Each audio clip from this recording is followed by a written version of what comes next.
Students, पुराने video में मैंने chapter accounting for partnership fundamentals के 5 टॉपिक कवर किए थे, जैसे meaning, features, limited liability partnership, partnership deed and its content, और लास्ट टॉपिक था हमारा provision in the absence of partnership deed.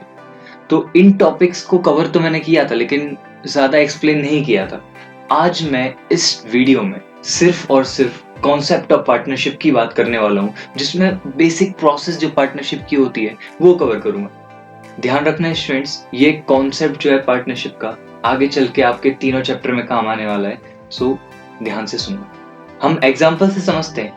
A, B और सी साथ में मिलकर कपड़ों का बिजनेस शुरू करते हैं। कपड़े के बिजनेस में फैक्ट्री में काम, जो बेसिक काम होते हैं, रॉ मटेरियल परचेज करना, प्रोडक्शन की प्रोसेस एंड डिस्ट्रीब्यूशन एटसेट्रा, इस सब के लिए पड़ती है पैसे की जरूरत। तो उन पैसों को लगाने के लिए बी, सी और ए को कैपिटल इन्वेस्ट करना पड़ेगा, तभी बिजनेस में बेसिक प्रोसेस कंप्लीट हो पाएगी। उन पैसों को लगाने के बाद 3 प्रोसेस होंगी, जैसे कि input of raw material, production process जहां पर जो फिनिश गुड्स को बनाने की जो प्रोसेस है वो कंप्लीट की जाएगी, और लास्ट है डिस्ट्रीब्यूशन।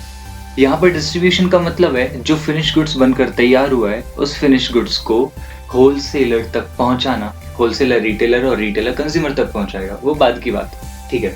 जैसे ही पार्टनर्स फिनिश गुड्स को होलसेलर तक पहुंचाएंगे, उनको उनका पैसा तभी मिल जाएगा। जब ये 3 प्रोसेस हो जाएंगी, तब उनके पास जो आएगा वो प्रॉफिट नहीं कहलाएगा, उसको हम बोलेंगे रेवेन्यू। उसको हम रेवेन्यू क्यों बोलेंगे? क्योंकि उसमें से अभी भी बिजनेस के बहुत सारे एक्सपेंसेस हैं, टैक्सेस है जो भी माइनस होने बाकी हैं। तो जब रेवेन्यू में से एक्सपेंसेस माइनस हो जाएंगे, तब उनके पास जो बचेगा वो होगा प्रॉफिट। अब बात आती है मेन कॉन्सेप्ट की कि प्रॉफिट का होगा क्या, क्योंकि यहाँ पर प्रॉफिट हुआ है, बटना किसके बीच में? 3 लोगों के बीच में, ए, बी और सी के बीच में, ठीक है। अब वो बांटेंगे कैसे?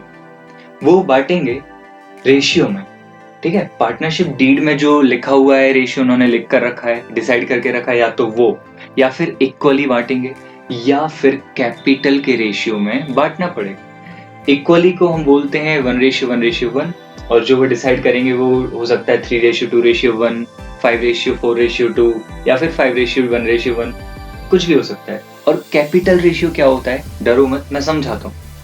आते हैं कैपिटल रेशियो की तरफ। मतलब जो पार्टनर्स ने पैसा लगाया होगा, इस एग्जांपल में मान के चलते हैं ए ने 1 लाख रुपीज लगाए थे, बी ने 50,000 रुपीज लगाए और सी ने भी 50,000 रुपीज लगाए।